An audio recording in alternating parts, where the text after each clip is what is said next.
Hello चार सभी का स्वागत है आपके अपने यूट्यूब चैनल कंपोजर पर। आज की वीडियो में देखेंगे क्लास 9th की जो एक्सरसाइज आपकी चली थी 9.3 उसके जो बाकी के बचे हुए क्वेश्चन है उसका सॉल्यूशन। तो प्रश्न नंबर 7 तक का सॉल्यूशन हम पिछली वीडियो में देख चुके हैं। ये आपका एक्सरसाइज 9.3 का पार्ट नंबर 3 है। ठीक है, पहले पार्ट में हमने प्रश्न 1 और 2 को देखा, दूसरे पार्ट में हमने 3 से लेकर के 7 तक के सॉल्यूशन देखे, फिर उसके बाद बाकी के जो 4-5 क्वेश्चन है वो आज हम इस वीडियो में कवर करने वाले हैं। तो प्रश्न नंबर 8 आपके सामने दे रखा है, इसमें कहा है यदि एक समलंब की समांतर भुजाएं क्या हो बराबर हो तो सिद्ध कीजिए कि वह एक चक्रीय चतुर्भुज है। अब चक्रीय चतुर्भुज बच्चों आपको पता होना चाहिए, चक्रीय चतुर्भुज का सिंपल सा फंडा क्या है, ये सिंपल सा नियम क्या है। चक्रीय चतुर्भुज ये कहता है कि वो क्या होने चाहिए, चारों एक ही वृत्त पर स्थित होने चाहिए। चार बिंदु अगर मान लिया आपने ए बी सी डी लिया, ये चारों क्या होने चाहिए, एक वृत्त पर स्थित होने चाहिए। और इनके जो आमने सामने के कोण है यानी एंगल ए, और अगर आप यहाँ पे जैसे सी है, यहाँ पे आपका आ जाएगा डी, विकर्ण आपका क्या हो जाता है ए सी। एंगल ए और एंगल सी इन दोनों का योग कितना होना चाहिए, 180 होना चाहिए। यानी हम कह सकते हैं कि angle A plus angle C बराबर कितना, 180। या फिर आप angle B plus angle D, angle B plus angle D बराबर कितना दिखा दें, 180 दिखा दें। ठीक है, हम तब इस जो आपका क्या होगा आकृति होगी उसको हम बोलेंगे चक्रीय चतुर्भुज। सिंपल क्या कि सम्मुख कोणों का योग कितना हो, 180 के बराबर हो जाए। तो इतना क्लियर है। तो पहले हम जैसे क्वेश्चन में कहा है कि समलंब है, तो पहले हम एक आकृति बना लेते हैं समलंब की, उसके बाद फिर हम आगे सॉल्यूशन देखेंगे। समलंब क्या होता है, इसकी जो भुजाएं होती हैं समानांतर होती हैं। ठीक है, एक भुजा समानांतर होती है और दो क्या होती हैं, असमानांतर होती हैं। ठीक है, इस तरह से आप इस आकृति को देख सकते हैं, या फिर मैं इस काम कर लेता हूँ, इस आकृति को पहले अच्छे से बना लेता हूँ। ठीक है, आकृति आपकी कुछ इस तरह से है कि ये जो आपका समलंब बन चुका है, इसमें क्या है कि असमानांतर भुजाएं। अब इसमें देखो एक लाइन तो आपकी क्या है, ये समानांतर है, यानी ए बी समानांतर है किसके, सी डी के। ये तो आपको देखने से क्लियर हो जाएगा। तो उसके बाद बात करें कि इसमें जो असमानांतर भुजाएं कौन सी, ए डी, यानी ये वाली भुजा और ये वाली भुजा ए डी और बी सी क्या है, बराबर है। यानी एक चीज हमको क्वेश्चन में दे दी है कि ए डी बराबर है किसके, बी सी। फिर हमको बोला है सिद्ध कीजिए कि वह एक चक्रीय चतुर्भुज है। ये हमको इस क्वेश्चन में क्या करना है, शो करना है। तो उसके लिए हम पहले क्या करेंगे, रचना करेंगे। देखो हम इसको डायरेक्ट सॉल्व नहीं कर सकते, तो रचना में हम क्या करेंगे, एक यहाँ से लाइन खींच देंगे। ठीक है, ये जो लाइन होगी किसके समानांतर होगी, ए डी के। ठीक है, एक तो हमारे पास ए बी समानांतर सी डी है, क्लियर है। और एक हमको दे रखा है कि जो ए डी भुजा है वो बराबर है किसके, बी सी के। अब यहाँ पे हमने एक रचना कर ली क्या, कि हमने बी से एक लाइन ड्रॉ की, कहाँ तक, ई। ठीक है, मतलब डीसी रेखा पर, जहां पर क्या कर रहा है, ई पर वो बिंदु प्रतिष्ठित कर रहा है या वो लाइन पहुंच रही है। और ये जो एडी है वो समानांतर है किसके, बी ई के। ये हमने रचना कर दी। अब पहला हम काम क्या करेंगे, पहले ये वाला जो आपका चतुर्भुज है ए बी ई डी, इसको हम समांतर चतुर्भुज दिखाएंगे। जब ये आपका समांतर चतुर्भुज होगा तो हम क्या करेंगे, इस वाले एंगल को इस वाले एंगल के बराबर दिखा देंगे। ठीक है, फिर उसके बाद हमको पता है कि जब ये समानांतर हो जाएगा तो हम फिर इस वाली भुजा को इस वाले भुजा के बराबर दिखा देंगे। जब ये दोनों भुजाएं आपस में बराबर हो जाएंगी तो हमको पता है कि सम्मुख कोण क्या होते हैं, बराबर होते हैं। समद्विबाहु त्रिभुज के सम्मुख कोण क्या होते हैं, बराबर होते हैं। तो हम सिंपल क्या बोल सकते हैं कि ये वाला एंगल इस वाले एंगल के बराबर होगा। ठीक है, फिर उसके बाद अब अगला काम क्या करने वाले हैं, इन दोनों का योग कितना होगा, 180 हो जाएगा। मान लिया कि हमने इसको नाम दे दिया एंगल एक, इसको नाम दे दिया दो, यानी एंगल एक प्लस एंगल दो का योग कितना होगा, 180 होगा। और हमारे पास दो इक्वेशन बनेगी जहां पर हम लेंगे angle A plus angle C. बाद में हम सिंपल इधर हमारे पास आ जाएगा एंगल एक प्लस एंगल दो, फिर इस एंगल एक और दो को हटा करके सीधा सीधा हम क्या रख देंगे, 180 रख देंगे। तो इस तरह से हमारा angle A plus angle C बराबर आ जाएगा कितना, 180 के। कितना काम हमको इस क्वेश्चन में करना है, क्लियर है। तो फटाफट मैं इसको दोबारा से फिल कर देता हूँ। ये आपका ए बी सी डी, बस हमने क्या किया, इस क्वेश्चन में एक रचना की है जो कि हमने दिखा दिया क्या, ए डी के समानांतर है बी ई। अब आई होप कि इसका थोड़ा सा बेसिक कॉन्सेप्ट आपको समझ में आ गया होगा कि इस क्वेश्चन में आखिर होना क्या है। तो सबसे पहले जो दे रखा है हम वो लिखेंगे, दिया है क्या दे रखा है बच्चों, कि ए बी सी डी एक समलंब चतुर्भुज है। ए बी सी डी एक समलंब, जिन बच्चों को नहीं पता वो यहाँ से आप देख सकते हैं कि समलंब चतुर्भुज किसे कहते हैं। इसमें दो भुजाएं एक दूसरे के समानांतर होती है और दो भुजाएं क्या होती है, समानांतर नहीं होती है। तो ए बी सी डी एक समलंब चतुर्भुज है। और इसमें हमको क्या दे रखा है, ए बी समानांतर दे रखा है। यहाँ पे हम लिख देते हैं ए बी समानांतर। देखो ए बी समानांतर है किसके, डी सी के। ये एक हमको ये चीज दे रखी है, और इसके अलावा हमें दे रखा है क्या, कि जो असमानांतर भुजाएं कौन सी, एडी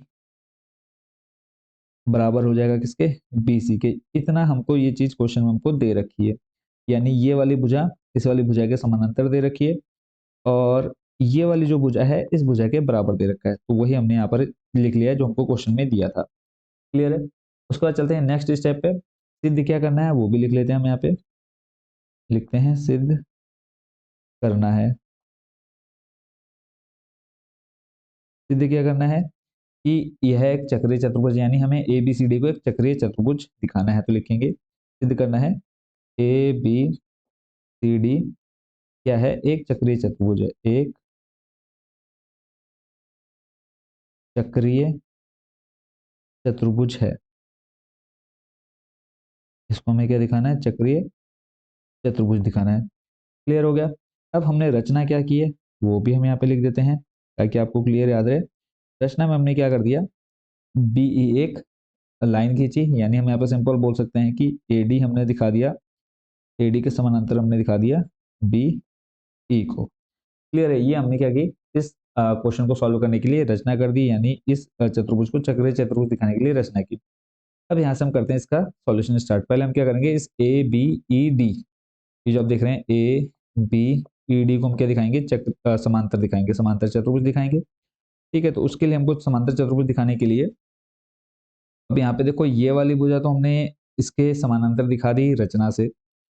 अब ये वाली भुजा ऑलरेडी क्वेश्चन में हमको दे रखी है कि समानांतर है, तो इन दोनों का यूज हो सकता है। जो आप भुज ए बी ई डी है वो क्या है, एक समांतर चतुर्भुज है।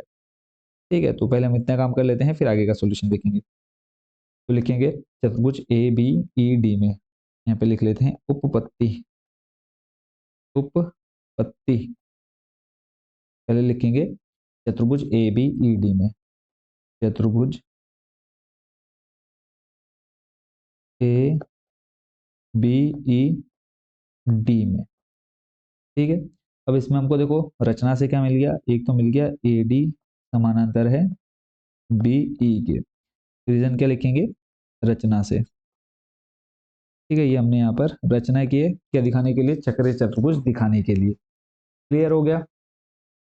फिर उसके बाद और हमको इसमें क्या दे रखा है, और हमको इसमें दे रखा है ए बी समानांतर डी ई, ए बी समानांतर किसके, डी ई के। वो हमको कहाँ से मिल जाएगा, सॉरी ए बी जो समानांतर हो जाएगा वो हो जाएगा समानांतर डी ई के। क्लियर है। ये हमको कहाँ से मिल गया, ये हमको दे रखा है। ठीक है। इसमें हम क्वेश्चन में लिख देते हैं क्या दिया है। क्लियर है। आगे देखते हैं, क्योंकि क्वेश्चन में हमको क्या बोला है, हमको बोला है ये जो ए बी समानांतर है वो किसके है, इस डीसी के समानांतर है। जब आपका डीसी समानांतर है, अगर हम इसी लाइन पर कोई एक बिंदु और ले लें तो वो भी क्या होगा, इस ए बी के समानांतर हो जाएगा। तो इसलिए हमने यहाँ पर क्या लिख दिया है कि जो ए बी है वो समानांतर हो जाएगा किसके, डीई के। और ये इसके लिए रीजन हम दे देंगे दिया है। ठीक है।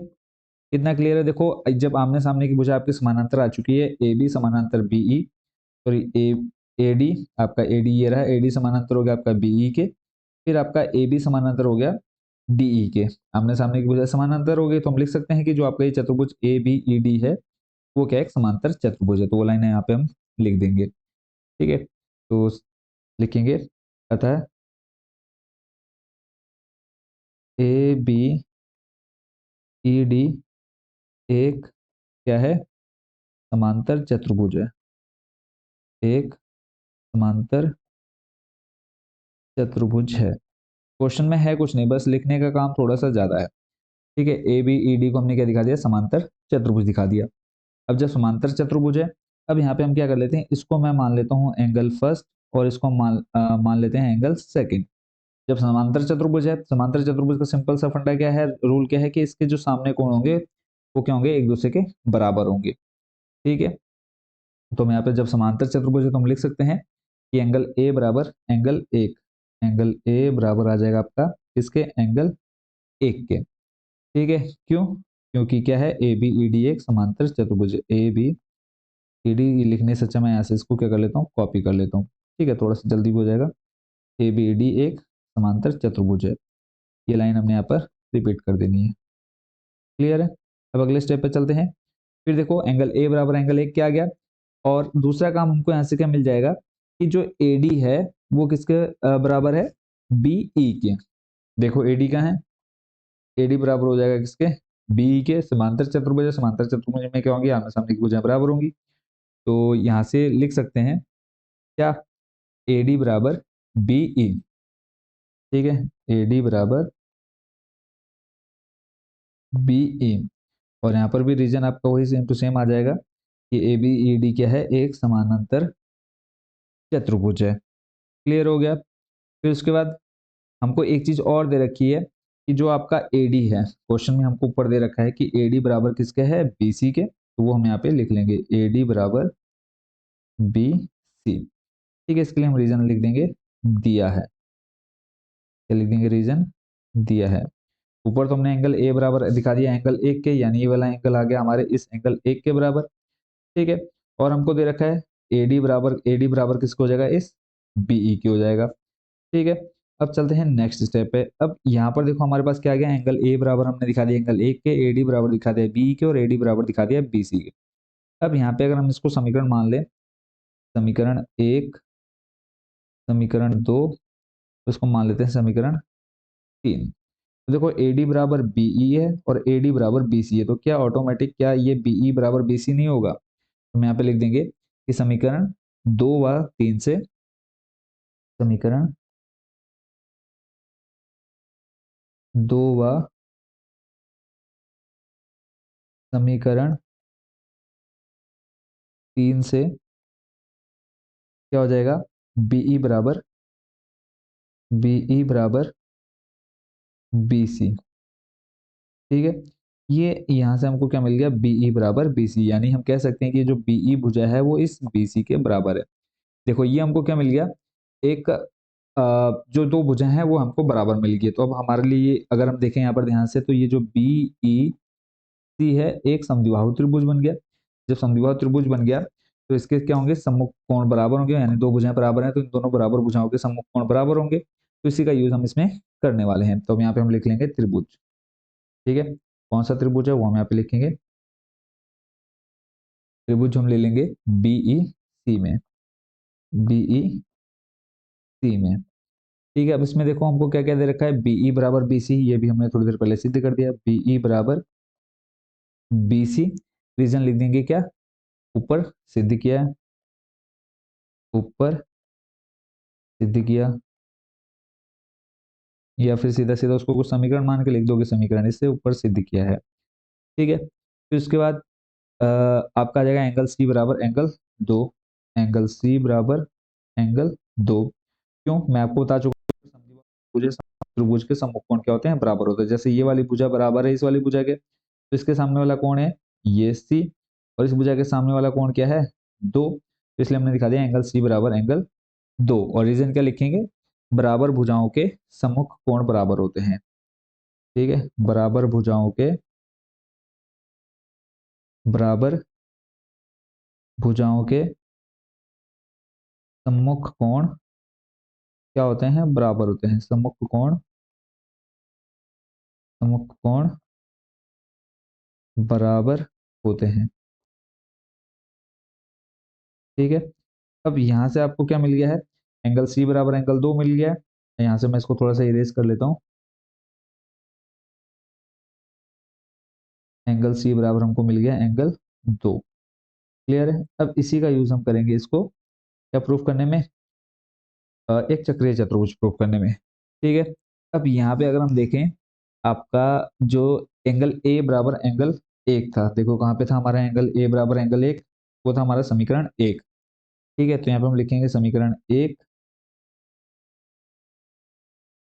समीकरण एक व समीकरण, इसको मान लेते हैं, देखो तीन तक हम पहले पहुंच चुके हैं, तो इस वाले समीकरण को मान लेते हैं समीकरण नंबर चार। ठीक है, यानी एंगल C बराबर एंगल दो को हमने मान लिया गया समीकरण चार। तो समीकरण एक व समीकरण चार से, तो समीकरण एक व समीकरण चार से हमारे पास क्या आ जाएगा, देखो जो हमारे पास लेफ्ट साइड में उसको लेफ्ट साइड में लिखेंगे। इधर है हमारे पास एंगल A प्लस, यहाँ पे हम सिंपल लिखेंगे जोड़ने पर। ठीक है, समीकरण एक व समीकरण चार को जोड़ने पर। ठीक है, को जॉइंट वर्ग। क्यों? क्योंकि हमको क्या चाहिए, दो एंगल बराबर चाहिए 180 के, तो एंगल ए आ गया इधर से, और इधर हमारे पास क्या है बराबर में सेट एंगल सी। इधर है हमारे पास कितना, यहाँ पर है हमारे पास एंगल एक, तो इसको हम लिखेंगे एंगल एक, प्लस इधर है हमारे पास एंगल दो, यहाँ से आ जाएगा हमारे पास एंगल दो। ठीक है।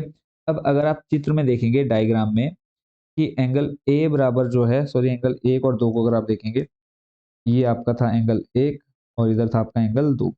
ये क्या एक रैखिक युग्म बना रहे हैं। ठीक है, मान लो आपके पास ये है और यहाँ पे आपने ये खींच दिया, तो आपको पता है कि जो एंगल यहाँ पे बनेगा और एक एंगल यहाँ पे बनेगा, इन दोनों का योग किसके बराबर होगा, 180 के बराबर होगा, यानी एंगल एक प्लस एंगल दो बराबर 180। तो यहाँ पे हम लिख देंगे simple, angle A plus angle C बराबर कितना 180। और यहाँ पे हम दिखा देंगे कि एंगल एक प्लस एंगल दो बराबर आ जाएगा आपका 180 के, और रीजन यहाँ पे हम दे देंगे रैखिक युग्म। ठीक है, कि हमने 180 क्यों रखा, तो ये रैखिक युग्म बना रहे हैं। हम एंगल एक और प्लस एंगल दो की जगह पर क्या रखते हैं, 180 रख सकते हैं, और यही हमको क्या करना था इस क्वेश्चन में प्रूफ करना था। तो angle A plus angle C आ गया कितना आपका 180। तो हम यहाँ पे लास्ट लाइन क्या ले सकते हैं, आता है, तो देखो एंगल ए और सी कहाँ है आपका, चित्र में अगर देखेंगे आपका एंगल ये रहा ए और ये रहा सी, तो हमने क्या दिखा दिया, इस ए को इस सी के बराबर दिखा दिया, यानी कोण क्या है, इनका योग हमने 180 के बराबर दिखा दिया। तो अतः ए बी सी डी, अतः ए बी सी डी एक क्या है, चक्रीय चतुर्भुज है, एक चक्रीय चतुर्भुज है। ठीक है, इसी के साथ आपका ये क्वेश्चन होता है कंप्लीट। आई होप बच्चों इस क्वेश्चन को आपने अच्छे से समझ लिया, और बाकी कोई भी डाउट आपके मन में रहेगा तो आप कमेंट बॉक्स में पूछ लेंगे, तो आप इसका चाहे तो नोट कर सकते हैं। चलते हैं आपके नेक्स्ट क्वेश्चन, क्वेश्चन नंबर कौन से पर, 9 पर। क्वेश्चन नंबर 9 बच्चों आपके सामने, और ये अगर आप क्वेश्चन देखेंगे बहुत ही ज्यादा इजी रहने वाला है, इसमें आपको ज्यादा टफ काम नहीं करना पड़ेगा। ठीक है, तो इसमें देखो हम जैसे क्वेश्चन में कहा है कि दो वृत्त दो बिंदुओं बी और सी पर प्रतिच्छेद करते हैं। तो यहाँ पे अगर आप देखेंगे दो वृत्त हैं आपका, ये एक वृत्त ये हो गया और दूसरा वृत्त आपका इस साइड देखने को मिल रहा होगा। ठीक है, दो वृत्त क्या है, दो बिंदुओं पर प्रतिच्छेद कर रहे हैं, प्रतिच्छेद यानी एक दूसरे को काट रहे हैं, तो वो दो बिंदु कौन से है वो मैं आपको यहाँ पर दिखा देता हूँ। पहला इसमें बोला है बी, ठीक है, बी और सी, तो एक देखो यहाँ पर आपका ये प्रतिच्छेद कर रहा है और दूसरा इस जगह पर प्रतिच्छेद कर रहे हैं दोनों वृत्त आपस में। फिर बोला है बी से जाने वाले दो रेखाखंड, बी आपका ये रहा, बी से दो रेखाखंड जा रहे हैं, कौन कौन सा, एक है आपका ए बी डी, देखो ए बी डी एक रेखाखंड आपका ये गया, और दूसरा है पी बी क्यू, दूसरा आपका रेखाखंड ये रहा पी बी क्यू, ये दो रेखाखंड गए। फिर बोला है पी बी क्यू वृत्तों को ए डी, जो आपका ए बी डी है, ए बी डी वृत्त को कहाँ पर, ए कॉमा डी पर, देखो ए और डी पर क्या कर रहा है, ये क्रमशः प्रतिच्छेद कर रहा है, पहला वाला रेखाखंड, दूसरा है पी क्यू पर, देखो यहाँ पर पी और क्यू पर क्या कर रहे हैं, ये पहले और दूसरे वृत्त को प्रतिच्छेद करते हुए खींचे गए हैं। आकृति आपके सामने है। अब इसमें कहा सिद्ध कीजिएगा हमें ए सी पी, अगर आप क्वेश्चन देखेंगे तो इसमें हमें ए सी पी, ए आपका ये रहा, फिर सी और फिर पी, यानी ये वाला एंगल हमें दिखाना है किसके बराबर, क्यू सी डी के। देखो क्यू आपका ये रहा, फिर सी और डी आपका, यानी ये वाला एंगल हमें इस एंगल के बराबर दिखाना है। तो आई होप बच्चों ये क्वेश्चन आप समझ चुके होंगे, इस क्वेश्चन में आखिर हमको करना क्या है। तो अब इस डायग्राम को मैं थोड़ा सा छोटा कर देता हूँ, और इसको, ये जो आपका पूरा एक डायग्राम है, सिर्फ इसको मैं यहाँ पर आपके सामने ले आता हूँ। इसमें आप ये समझ जाएंगे कि आखिर हम इसमें करने क्या वाले हैं। ठीक है, तो पहला काम देखेंगे कि एक ही आपका पूरा क्या है, वृत्त है। ठीक है, तो इस वृत्त को पहले मैं कवर कर देता हूँ। ठीक है, और इसके अंदर जो जो आपके कोण बन रहे हैं उनको मैं कवर कर देता हूँ रेड इंक से ही। ठीक है, ये आपका बनेगा, एक आपका ये एंगल बना और एक आपका ये। ठीक है, अगर आप रेड लाइन को देख पा रहे होंगे, मैं इसको थोड़ा सा और लाइन को मोटी कर देता हूँ। ठीक है, ये हो गया आपका एक पूरा वृत्त। इस वृत्त के अंदर हमारे जो जो एंगल बन रहे हैं, एक ये है, एक लाइन आपकी ये यहाँ से भी, हम पूरा नहीं ले रहे, सिर्फ इस वृत्त के अंदर जो जो बन रहे हैं वो दिखा रहा हूँ मैं आपको। अब आपको दिख रहा होगा। अब मैं अगर आपको बोलूँ कि ये जो आपका एंगल सी है, ठीक है, वो इस पी के बराबर होगा, पी के बराबर होगा या बी के बराबर होगा। देखो हमें क्वेश्चन में क्या दे रखा है कि एंगल ए सी पी बराबर दिखाना है हमको किसको, क्यू सी डी के। ठीक है, अगर आपको अगर याद हो तो मैंने आपको फर्स्ट नंबर पर ही जब हम फर्स्ट क्वेश्चन कर रहे थे तो एक प्रमेय पढ़ाई थी, वो मैं आपको यहाँ पर पहले दिखा देता हूँ, उसके बाद ही फिर आगे हम इस क्वेश्चन को सॉल्व करेंगे। ठीक है, तो पहले हम उस प्रमेय को देख लेते हैं कि वो प्रमेय क्या थी। देखो, एक वृत्तखंड में, ये वाली प्रमेय आप देखेंगे, एक वृत्तखंड में बने कोण क्या होते हैं, बराबर होते हैं। इसी का यूज हम इस क्वेश्चन को सॉल्व करने में करने वाले हैं। क्लियर है? तो अब वापस लेके चलता हूँ मैं आपको डायग्राम पर। क्वेश्चन नंबर हमारा कौन सा था? क्वेश्चन था हमारा 9 नंबर। ठीक है, तो ये हमारा क्वेश्चन आपके सामने आ चुका है। तो इसमें देखो हम अगर देखें कि ये हमारा क्या है, एक वृत्तखंड है, और वृत्तखंड के अंदर देखो ये आपका एक वृत्तखंड हो गया, यानी वृत्त का एक हिस्सा। इसी के अंदर आपके दो एंगल बन रहे हैं।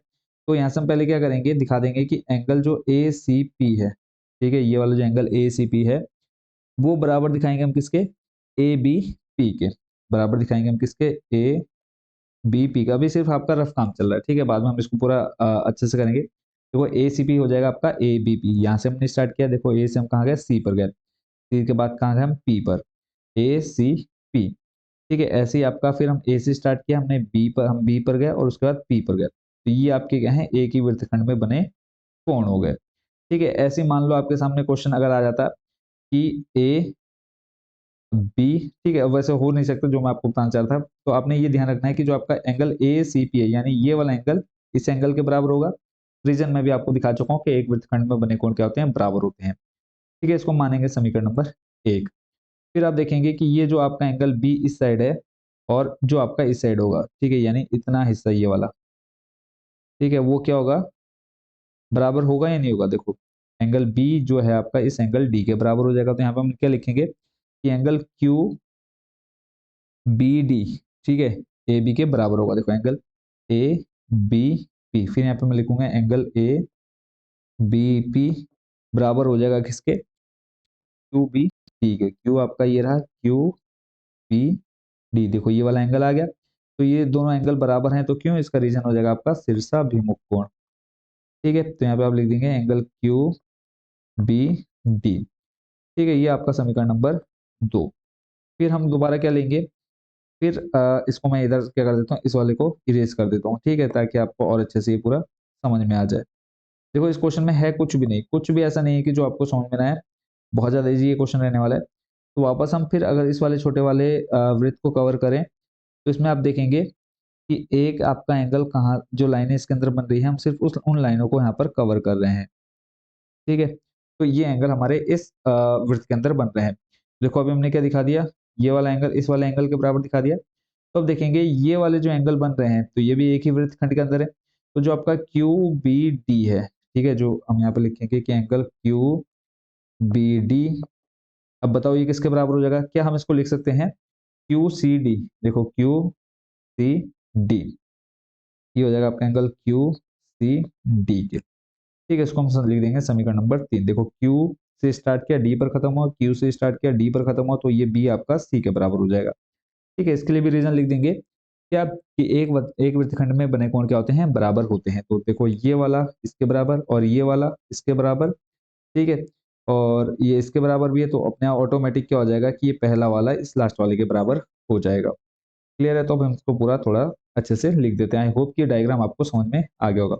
यानी शॉर्ट शॉर्ट में बताऊं तो ये वाला हम दिखा रहे हैं पहले किसके, इस वाले के बराबर, फिर इस वाले को हमने दिखाया इस वाले के बराबर, और फिर इस वाले को दिखाया हमने इस वाले के बराबर। तो ऑटोमेटिक ये घूम करके इसके साथ बराबर हो जाएगा। क्लियर है? बाकी लिखने का तरीका थोड़ा सा चेंज होगा, वो आप ध्यान से देखते रहेंगे। ठीक है, तो करते हैं इसका जो अच्छे से सॉल्यूशन है वो स्टार्ट। बाकी आपके मन में कोई भी डाउट हो वो आप कमेंट बॉक्स में पूछ सकते हैं। बाकी आप चित्र से भी देखते रहेंगे। सबसे पहले हम लिखेंगे angle A C P. Angle A C P बराबर हमने दिखाया था किसके, एंगल ए बी पी के। एंगल ए बी पी के, ठीक है, और इसको हम लिख लेते हैं समीकरण नंबर 1। और रीजन क्या दे देंगे कि एक वृत्तखंड में बने कोण क्या होते हैं, बराबर होते हैं। एक वृत्तखंड में, एक वृत्तखंड में बने कोण क्या होते हैं, बने कोण बराबर होते हैं। पहले वाला समीकरण हमको मिल गया। फिर हम दिखाएंगे एंगल ए बी पी को, एंगल ए बी पी को किसके बराबर, एंगल क्यू बी डी के, एंगल क्यू बी डी के। ये आपका बन गया समीकरण नंबर 2। रीजन क्या दे देंगे यहाँ पे, शीर्षाभिमुख कोण, शीर्षाभिमुख कोण, ठीक है, ये आपका हो गया बराबर। फिर हम दिखाएंगे angle Q B D, angle Q B D इसके बराबर, एंगल क्यू सी डी के, एंगल क्यू सी डी के, समीकरण नंबर 3। रीजन हम यहाँ पे ये लाइन वापस उठा करके ले आते हैं कि एक वृत्तखंड में बने कोण क्या होते हैं, बराबर होते हैं। ये मैं आपको प्रमेय पहले इसलिए ही दिखा दी थी ताकि आपको कंफ्यूजन ना हो। तो इसको आप यहाँ पर ब्रैकेट में क्लोज कर देंगे, ठीक है। एक वृत्तखंड में बने कोण क्या होते हैं, बराबर होते हैं। आई होप जो चित्र आपको अच्छे से समझ में आएगा। अब फाइनल हम लिखेंगे समीकरण 1 व समीकरण 1 2 3 से, समीकरण 1, 2 व 3 से, ठीक है। देखो ये वाला इसके बराबर हो गया, फिर ये वाला इसके बराबर हो गया, और जो ये वाला है वो इसके बराबर हो गया। ऑटोमेटिक तीनों एक दूसरे के बराबर हो गए। तो सिंपल हम यहाँ पे क्या लिख देंगे, जो हमको सिद्ध करना था कि एंगल ए सी पी बराबर आ जाएगा एंगल क्यू सी डी के, एंगल क्यू सी डी के, ठीक है। इसमें हमको कुछ एक्स्ट्रा काम करना नहीं पड़ा, कुछ लिखना नहीं पड़ा एक्स्ट्रा, सीधे सीधे इसका सॉल्यूशन आ गया। आई होप बच्चों इसको आप अच्छे से समझ होंगे। चलते हैं नेक्स्ट आपके क्वेश्चन नंबर 10 पर। क्वेश्चन नंबर 10 बच्चों आपके सामने है, देखते हैं इसका सॉल्यूशन। इसमें हमसे कहा है यदि किसी त्रिभुज की दो भुजाओं, इसको मैं थोड़ा सा बड़ा कर लेता हूँ। इस क्वेश्चन में हमसे कहा है बच्चों कि यदि किसी त्रिभुज की दो भुजाओं को व्यास मानकर वृत्त खींचे जाएं तो सिद्ध कीजिए कि इन वृत्तों का प्रतिच्छेद बिंदु तीसरी भुजा पर स्थित होगा। तो बना लेते हैं, पहले क्या बना लेते हैं, एक त्रिभुज बना लेते हैं, ठीक है। ये आपका त्रिभुज हो गया।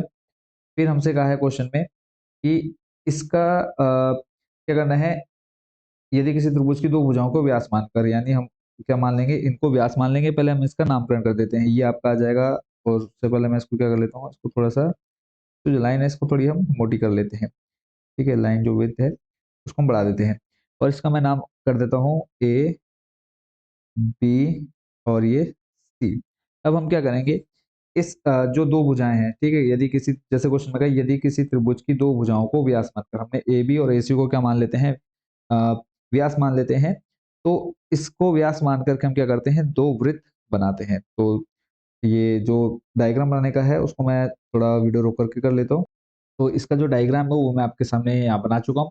तो देखो जैसा हमसे क्वेश्चन में कहा है कि यदि किसी त्रिभुज की दो भुजाओं को व्यास मानकर, तो हमने ए बी को क्या मान लिया, व्यास मान लिया, और इधर ए सी को हमने क्या कर दिया, यानी इस वाली भुजा को और इस वाली भुजा को हमने क्या मान लिया, व्यास मान लिया, ठीक हो गया। तो इसके बाद आगे कहा है कि दो वृत्त व्यास मान करके हमने खींचे, दो वृत्त खींचे। तो एक आपका वृत्त हो गया जिसका केंद्र बिंदु O है, और दूसरा आपका वृत्त हो गया, ठीक है, जिसका केंद्र बिंदु O डैश है। तो सिद्ध कीजिए कि इन वृत्तों को प्रतिच्छेद बिंदु, यानी इन वृत्तों का प्रतिच्छेद बिंदु तीसरी भुजा पर स्थित है। यानी आपकी दो भुजाएं तो हो गई ए बी और ए सी। अब इन दोनों वृत्तों को जो प्रतिच्छेद कर रहा है वो आपका ये हो गया, ठीक है। इसको मान लेते हैं डी, और ये क्या है, इस त्रिभुज की तीसरी भुजा पर स्थित है। ये हमको सिद्ध करना है। चित्र समझ गए आप। चित्र में देखो हमको क्या दे रखा है, बोला है कि यदि कोई त्रिभुज है आपके पास तो उसकी दो भुजाएं, यानी हमने ए बी और ए सी को क्या मान लिया, व्यास मान लिया, और उसको व्यास मान करके इसका जो आधा केंद्र बिंदु है उसको हमने प्रकार पर रख करके, ठीक है, एक वृत्त खींचा। ऐसे ही हमने इस भुजा पर एक प्रकार रख करके एक अन्य वृत्त की रचना की, ठीक है। दो वृत्त बन गए।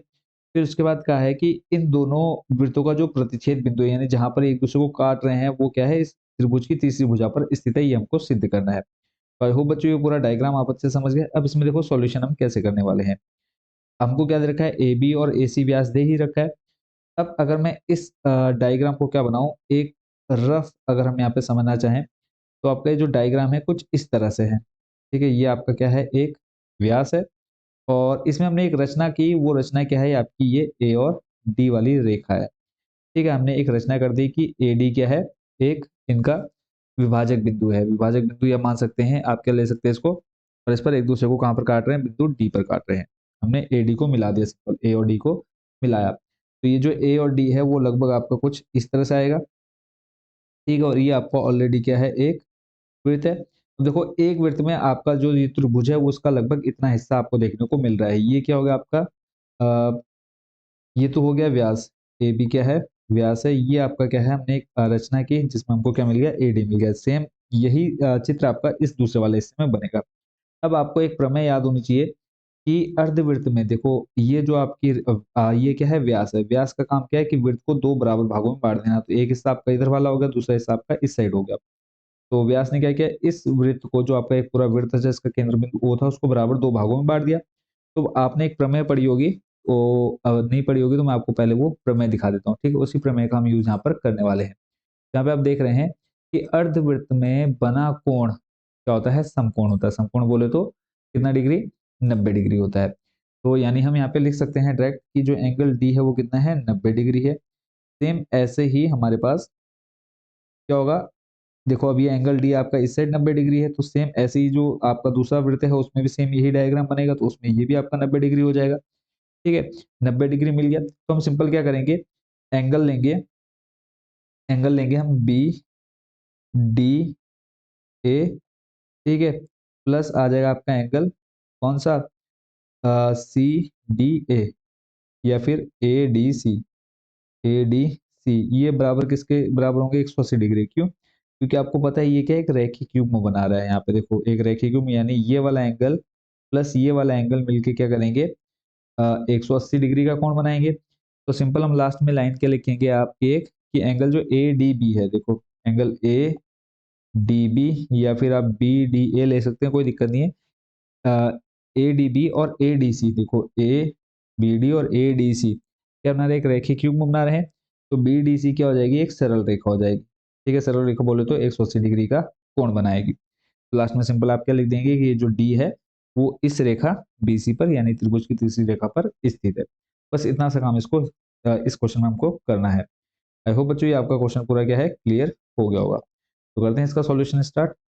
और अगर फिर भी आपका मन में कोई डाउट है तो आप हमें कमेंट बॉक्स में पूछ लेंगे, ठीक है। तो इसको मैं थोड़ा सा इरेज कर देता हूँ, जो आपका ये रफ काम है, ठीक है। और कमेंट बॉक्स में आप हमसे जो भी आपके डाउट हैं वो आप इजली पूछ सकते हैं। तो देख लेते हैं इसमें सबसे पहला काम कि क्या क्या हमें दिया है वो लिखेंगे, लिखेंगे दिया है, क्या दे रखा है बताओ। सबसे पहले दे रखा है कि त्रिभुज की दो भुजाओं, त्रिभुज की दो भुजाओं, त्रिभुज की दो भुजाओं ए बी और वो व्यास मानकर, दो भुजाओं ए बी और ए सी को व्यास मानकर, व्यास मानकर क्या खींचे हमने, दो वृत्त खींचे। मानकर खींचे गए वृत्त परस्पर एक दूसरे को बिंदु डी पर काटते हैं, ये हमको दे रखा है। व्यास मानकर खींचे गए वृत्त, मानकर खींचे गए वृत्त परस्पर एक दूसरे को, वृत्त परस्पर एक दूसरे को, परस्पर एक दूसरे को बिंदु डी पर काटते हैं। वो मैं आपको दिखा चुका हूँ, ठीक है। बिंदु डी पर काटते हैं, ठीक है। ये हमको दे रखा है। हमने रचना क्या की वो भी लिख देते हैं, किसको किससे मिलाया हमने, ए को डी से मिलाया। तो रचना में हम लिख देंगे ए डी को मिलाया, ए डी को। मैंने देखो क्वेश्चन समझ में आना चाहिए कि इस क्वेश्चन में हम कर क्या रहे हैं, तो उसके बाद सॉल्यूशन तो आप खुद से भी अच्छे से कर सकते हैं। अब यहाँ से करते हैं हम इसका सॉल्यूशन स्टार्ट, क्या लिख करके, उपपत्ति। उपपत्ति का मतलब ही होता है क्या, सॉल्यूशन या फिर हल, ठीक है। तो पहला काम क्या है, ए बी वृत्त का व्यास है, यहाँ पर लिख लेंगे हम ए बी, बी थोड़ा ठीक से कर देता हूँ मैं यहाँ पे, ए बी वृत्त का व्यास है, ठीक है, ये हमको क्वेश्चन में दे दिया गया। और एंगल ए डी बी क्या है, अर्धवृत्त में बना कोण है। तो आगे का देख लेते हैं इसका हिस्सा। तो हमने उपपत्ति में लिख दिया कि एंगल जो ए डी बी है, ठीक है, ए बी वृत्त का व्यास है, तो यहाँ से हम ले लेते हैं व्यास। तो आपका कौन कौन सा दे रखा है, ए बी दे रखा है और दूसरा आपका दे रखा है कौन सा, ए सी। ठीक है, तो यहाँ पे हम लिख लेते हैं दोनों, ए बी और ए सी, ए बी और ए सी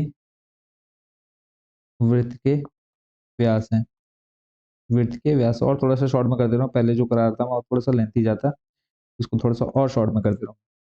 ठीक है, वृत्त के व्यास है, यहाँ पे हम लिखेंगे angle A D B, angle A D B बराबर कितना डिग्री, 90 डिग्री। देखो ये ए डी बी, ठीक है, इतना सा कितना आ जाएगा, 90 डिग्री। रीजन क्या लिखेंगे कि अर्धवृत्त में बना कोण क्या होता है, समकोण होता है, और वो मैं आपको बता ही चुका हूँ। अर्धवृत्त में बना कोण, अर्धवृत्त में बना कोण समकोण होता है, समकोण होता है। ठीक है, पहला कंप्लीट। ऐसे ही आपका हो जाएगा ए डी सी। ठीक है, यहाँ पे आ जाएगा आपका एंगल ए डी सी बराबर में कितना, 90 डिग्री। और यहाँ पर भी आप रीजन सेम टू सेम यही कॉपी कर देंगे कि अर्धवृत्त में बना कोण क्या होता है, समकोण होता है। क्लियर है, तो यहाँ पर हम ये लाइन लिख देते हैं पूरी, कॉपी नहीं हो रहा है, कि अर्धवृत्त में, अर्ध की अपलाइन पूरी यहाँ पर रिपीट कर देंगे। ठीक है, अर्धवृत्त में बना कोण क्या होता है, समकोण होता है। तो ये आपका, इसको मान लेते हैं समीकरण 1, इसको मान लेते हैं हम समीकरण नंबर 2। तो सिंपल समीकरण 1 और 2 को जोड़ने पर, समीकरण 1 व समीकरण 2 को, समीकरण 1 व समीकरण 2 को जोड़ने पर, तो जोड़ेंगे तो देखो हमारे पास क्या आ जाएगा, इधर है हमारे पास angle A D B, angle A D B, यानी ये इधर का इतना हिस्सा, plus angle A D C, angle A D C बराबर आ जाएगा कितना, ऊपर वाले में 90 दे रखा है, फिर दूसरे वाले में 90 दे रखा है, तो ये आ जाएगा बराबर कितना, 180 डिग्री। कौन, हमारे ए डी बी और ए डी सी। और यही ए डी बी और ए डी सी मिलकर क्या बना रहे हैं, एक रेखीय युग्म का निर्माण कर रहे हैं। देखो आधा एंगल ये आपका इस साइड और आधा एंगल आपका ये इस साइड। ठीक है, और ये आपका एक क्या है, सीधी रेखा पर स्थित है। तो क्या बना रहे हैं, सीधी रेखा पर स्थित है। तो लिखेंगे हम B D C, B D C. अब देखो इस 180 आ गया ना, तो इसलिए हम लिख रहे हैं कि जो बी डी सी है, ठीक है, बी डी सी रेखा में, यह एक सरल रेखा है, बी डी सी एक सरल रेखा है, एक सरल रेखा है। अतः प्रतिच्छेद बिंदु, यहाँ पर हम लास्ट लाइन लिख देंगे, अतः जो हमको क्वेश्चन में दे रखा है, अतः यानी जो दिखाना है, अतः प्रतिच्छेद बिंदु कौन, डी, अतः प्रतिच्छेद बिंदु डी त्रिभुज की तीसरी भुजा डीसी पर स्थित है, डी बीसी पर स्थित है। प्रतिच्छेद बिंदु डी त्रिभुज की, त्रिभुज की तीसरी भुजा, त्रिभुज की तीसरी भुजा बीसी पर क्या है, स्थित है। ये लाइन आपने लास्ट में लिख देनी है।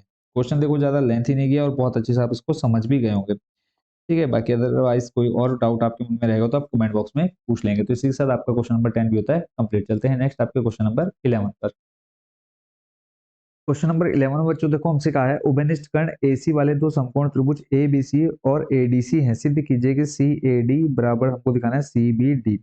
तो पहले हम इस क्वेश्चन को, जो क्वेश्चन में कहा है हम उसके अकॉर्डिंग डायग्राम बना लेते हैं। डायग्राम वैसे मैं बना ही चुका हूँ आपको समझाने के लिए, ताकि आपका टाइम वेस्ट बिल्कुल भी ना हो। तो है उभयनिष्ठ एसी डायग्राम, अगर आप देख पा रहे होंगे, इसमें मैं कलर चेंज कर देता हूँ। उभयनिष्ठ कर्ण एसी, एसी आप देख रहे हैं, ये उभयनिष्ठ हो गया। ठीक है, उभयनिष्ठ कर्ण एसी वाले दो समकोण त्रिभुज ए बी सी और ए डी सी। देखो ए आपका ये होगा आपका बी, ठीक है, ये क्या है समकोण है, और ए डी सी जो आपका एक एंगल यहाँ पर बनेगा, ठीक है, यानी ये वाला एक ए बी सी और दूसरा है आपका ए डी सी, दोनों कैसे त्रिभुज है, समकोण त्रिभुज है, यानी आपका क्या बन रहा है यहाँ पर 90 डिग्री एंगल बन रहा है। ये आपको क्वेश्चन में कहा है।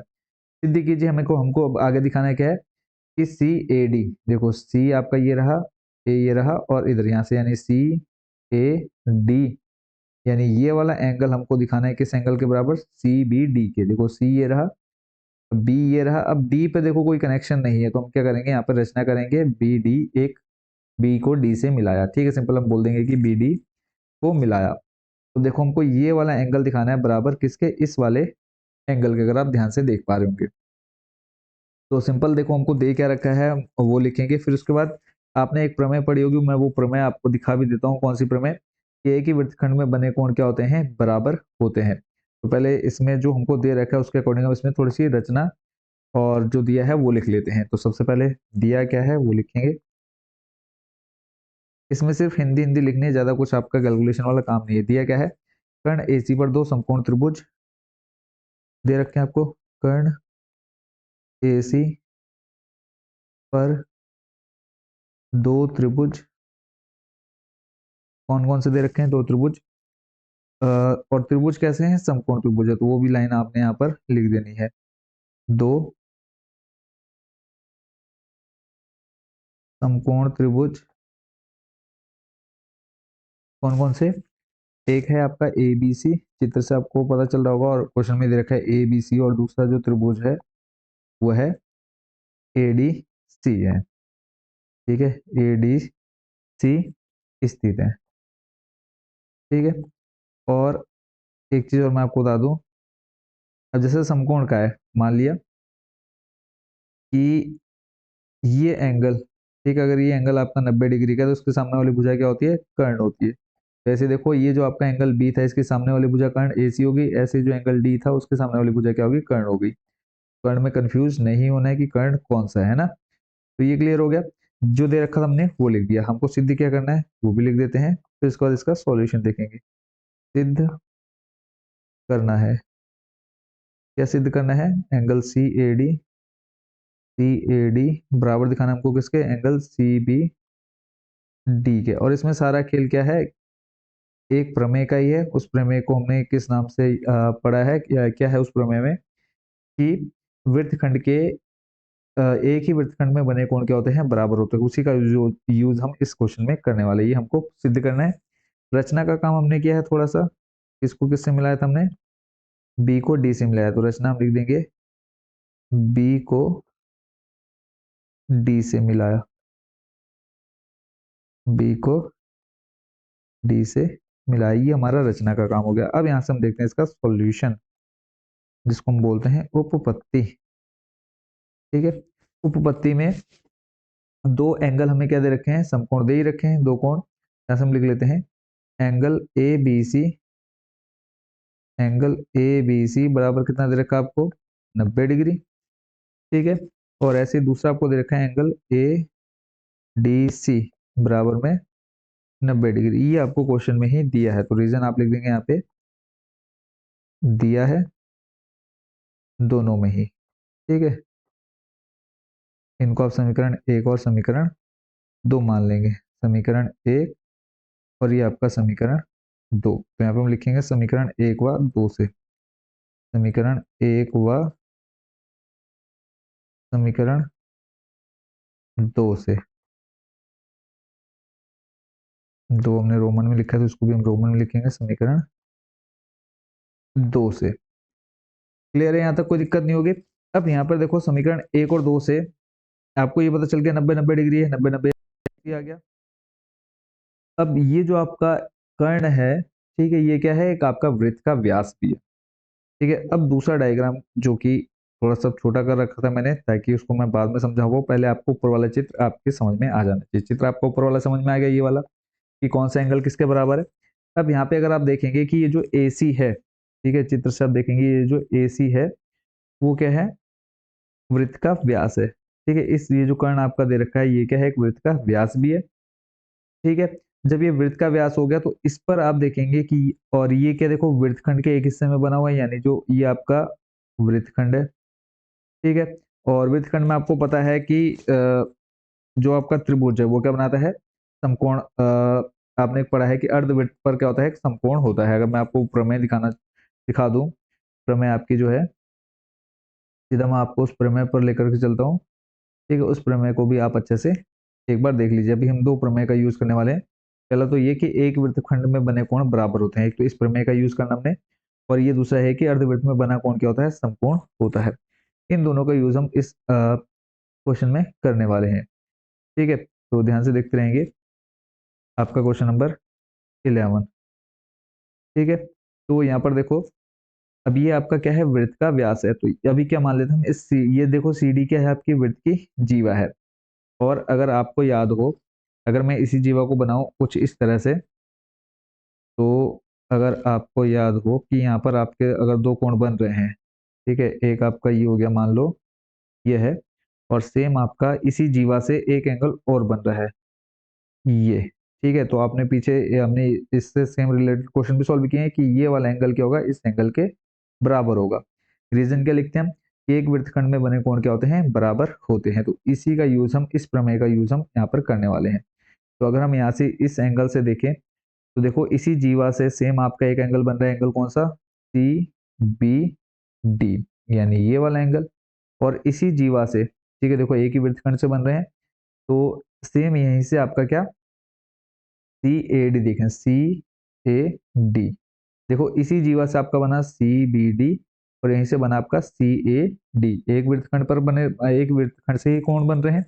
तो आपने क्या पढ़ा है कि एक ही वृत्तखंड से बने कोण क्या होते हैं, बराबर होते हैं, या एक वृत्तखंड पर बने कोण क्या होते हैं, आपस में बराबर होते हैं। तो बस वही लाइन हम यहाँ पे रिपीट करने वाले हैं। तो समीकरण 1 व 2 से देखो हमको क्या पता चल रहा है, तो वो हम यहाँ पे लिखेंगे कि यह उभयनिष्ठ जो कर्ण है, लिखेंगे हम यह उभयनिष्ठ कर्ण, यह है, और उसके बाद आ जाएगा आपका उभयनिष्ठ कर्ण।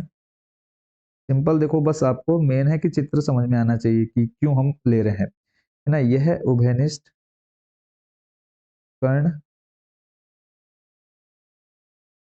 तो थोड़ा सा ऊपर कर देते हैं, यह उभयनिष्ठ कर्ण एसी एक वृत्त का व्यास भी है।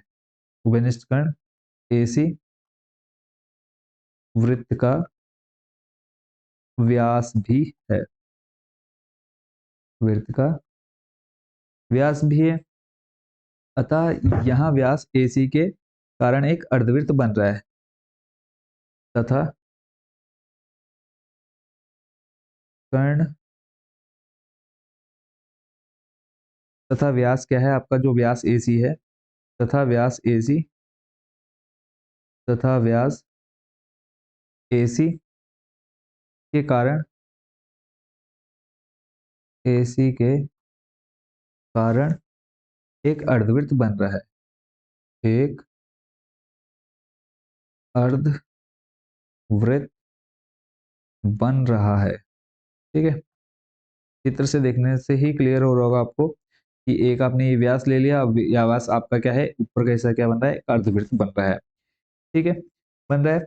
और जीवा सीडी से, जब हमने जीवा सीडी का इस्तेमाल किया, मैंने आपको भी दिखाया थोड़ी देर पहले, जीवा कौन सा, सीडी लेकर के, ये जीवा ली ना हमने सीडी, तो जीवा सीडी से, जीवा सीडी से क्या हमने देखा कि एंगल जो सी ए डी है, एंगल सी ए डी है, किसके बराबर आ गया, एंगल सी बी डी के, एंगल सी बी डी के। ठीक है, और रीजन क्या लिखेंगे हम, एक ही वृत्तखंड पर बने कोण, एक ही वृत्तखंड पर, एक ही वृत्तखंड पर,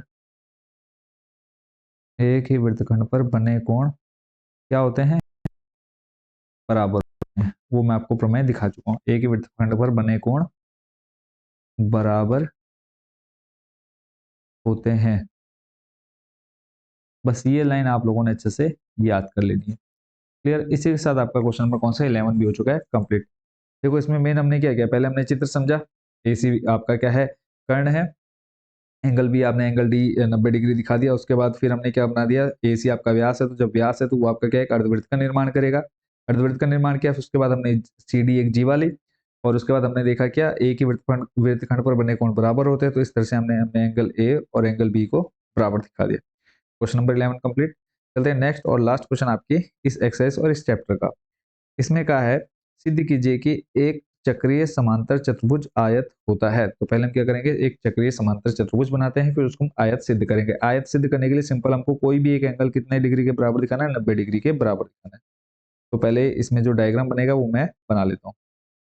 डायग्राम बना चुके हैं। इसमें जो हमको दिखाना है, इसमें देखो सिद्ध कीजिए कि चक्रीय समांतर चतुर्भुज, तो आप देख रहे हैं चक्रीय समांतर चतुर्भुज है। समांतर चतुर्भुज चक्रीय कब होता है, जब आपके चारों बिंदु क्या हो, एक वृत्त पर स्थित हो और अंदर आपका क्या है, एक चतुर्भुज ए बी सी डी एक है, ठीक है, और ये वृत्त पर स्थित है। अब इसको हमको आयत सिद्ध करना है। आयत सिद्ध करने के लिए मैं आपको बता चुका हूँ, हमको क्या दिखाना है, 90 डिग्री शो करना है इसका कोई भी एंगल, चाहे वो आप एंगल ए दिखा दें, चाहे वो आप एंगल बी दिखा दें, चाहे सी दिखा दें, चाहे डी दिखा दें, यानी चारों में से कोई भी एक एंगल आपने कितना दिखा देना है, 90 डिग्री के बराबर दिखाना है। तो सिंपल रहने वाला इस क्वेश्चन का सॉल्यूशन, और अब तक का सबसे ज्यादा इजी क्वेश्चन आप इसको बोल सकते हैं, ठीक है। तो हमको क्या दे रखा है वो लिखेंगे, सिद्ध क्या करना है फिर वो लिखेंगे। और आपको पता है कि अगर ये आपका एक चक्रीय चतुर्भुज है तो इसके जो सम्मुख कोण होते हैं, ठीक है, यानी एंगल ए और एंगल सी, इन दोनों का योग कितना होता है, 180 के बराबर होता है। ये आपने पीछे प्रमेय पढ़ चुके हैं कि चक्रीय चतुर्भुज के सम्मुख कोणों के प्रत्येक युग्म का योग कितना होता है, 180 डिग्री होता है, ठीक है। और फिर क्वेश्चन में आपको एक चीज और दे रखी है कि एंगल जो बी है, ठीक है, सॉरी, एंगल ए और एंगल सी क्या है, वो बराबर है, ठीक है। एंगल ए और एंगल सी क्या है, बराबर होंगे, क्यों, क्योंकि आपको पता है कि समांतर चतुर्भुज के क्या होते हैं, सम्मुख कोण बराबर होते हैं। तो फिलहाल जो जो हमको दे रखा है वो लिखेंगे। दिया है, क्या दे रखा है कि जो चतुर्भुज है आपका ए बी सी डी, वो क्या है, चक्रीय समांतर चतुर्भुज है। तो लिखेंगे A B C D, A B C D एक चक्रीय चतुर्भुज है, चक्रीय समांतर चतुर्भुज है, चक्रीय समांतर चतुर्भुज है, ये हमको दे रखा है, ठीक है। सिद्ध क्या करना है कि ए बी सी डी एक आयत है, सिद्ध करना है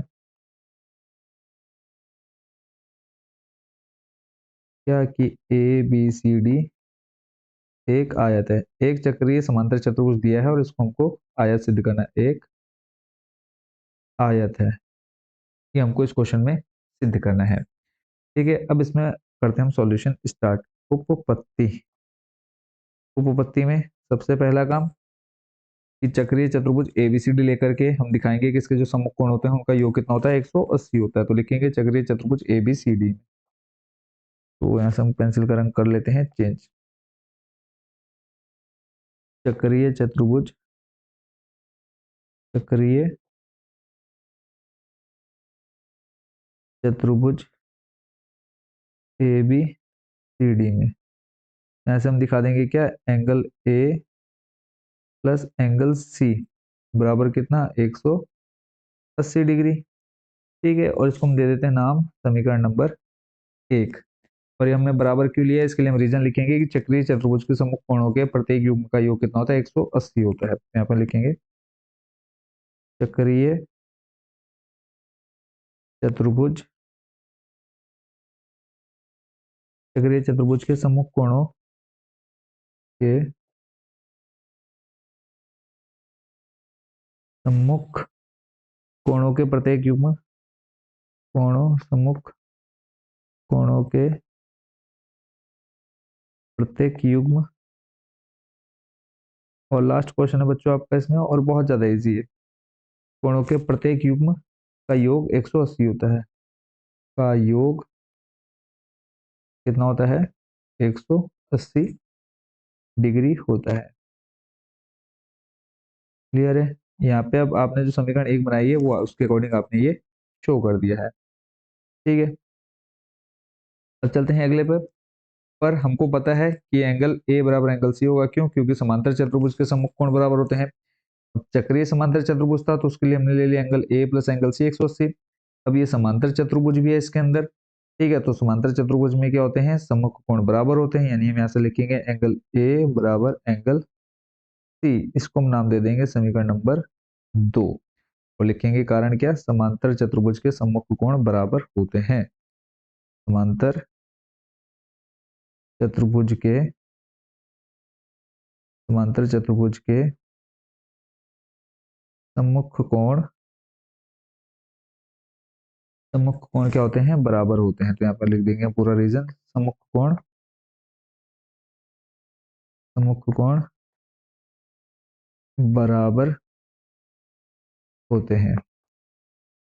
बस लाइन आपकी बची है, समीकरण एक और दो को लेकर के सोल्व कर लेंगे, कोण बराबर होते हैं, खत्म। तो यहाँ पर हम लिखेंगे समीकरण एक व दो से, समीकरण एक व दो से। समीकरण एक में हमने क्या लिखा है कि angle A plus angle C बराबर कितना, 180 डिग्री। और यहाँ पे हमने दिखाया कि एंगल ए बराबर किसके है, एंगल सी के है। तो हम चाहे एंगल ए को एंगल सी में बदल लें या फिर एंगल सी को एंगल ए में बदल लें, फर्क नहीं पड़ता है। यहाँ से हम चेंज कर लेते हैं एंगल सी को, तो इसको देखो एंगल सी को हम लिख सकते हैं एंगल ए, क्यों, क्योंकि दोनों बराबर है। ऊपर हमने दिखा दिया समीकरण दो में, बराबर में 180, दोनों को जोड़ने का आ जाएगा दो एंगल ए बराबर में 180। एंगल ए का मान निकाल लेते, देखो आपको हो जाएगा 180/2। सॉल्व करेंगे, एंगल ए कितना आ गया, 90 डिग्री। और मैंने आपको स्टार्टिंग में बताया था कि किसी एक एंगल को हम क्या दिखाएंगे, 90 डिग्री के बराबर दिखाएंगे। तो यहाँ पे हम रीजन लिख देंगे क्या, कि एक समांतर चतुर्भुज जिसका एक कोण समकोण हो वो आयत होता है। तो लिख देते हैं यहाँ पे हम, एक समांतर चतुर्भुज, एक समांतर चतुर्भुज, एक समांतर चतुर्भुज जिसका एक कोण समकोण हो, जिसका एक कोण क्या हो, समकोण, जिसका एक कोण समकोण हो, क्या होता है, आयत होता है, आयत होता है। क्लियर है, ये आपको पता होना चाहिए। जब आपको ये पता होगा तो सिंपल आप लिख देंगे अतः ए बी सी डी क्या है, एक आयत है। अतः ए बी सी डी, अतः ए बी सी डी एक आयत है, बस। और यही क्वेश्चन में हमको प्रूव करना था। तो इसी के साथ आपका बच्चों ये क्वेश्चन हो गया कंप्लीट। आई होप बच्चों इस पूरे क्वेश्चन को भी आप अच्छे से समझ गए होंगे। तो इसी के साथ आपकी एक्सरसाइज 9.3 और चैप्टर आपका 9. जो चैप्टर आपका 9 था हो चुका है कंप्लीट। आई होप बच्चों इस पूरे चैप्टर को आप अच्छे से समझ गए होंगे। बाकी कोई भी डाउट आपके मन में रहेगा तो आप कमेंट बॉक्स में पूछ लेंगे। और हमारी वेबसाइट है composer.com के नाम से जरूर विजिट करिएगा। वहाँ पर आपको एनसीईआरटी बुक, प्रीवियस ईयर के क्वेश्चन पेपर और ये सारे सॉल्यूशन जो आप देख रहे हैं पीडीएफ के फॉर्म में मिल जाएंगे। वेबसाइट है हमारी composer.com, तो जरूर विजिट करिएगा। बाकी आपके बोर्ड एग्जाम से रिलेटेड बहुत सारी इन्फॉर्मेशन आपको हमारी वेबसाइट पर मिलेगी, इंपॉर्टेंट नोट्स, इंपॉर्टेंट क्वेश्चन मिलेंगे, तो जरूर विजिट करिएगा। मिलते हैं नेक्स्ट वीडियो में नए चैप्टर 10 के साथ। Thank you so much watching for this video.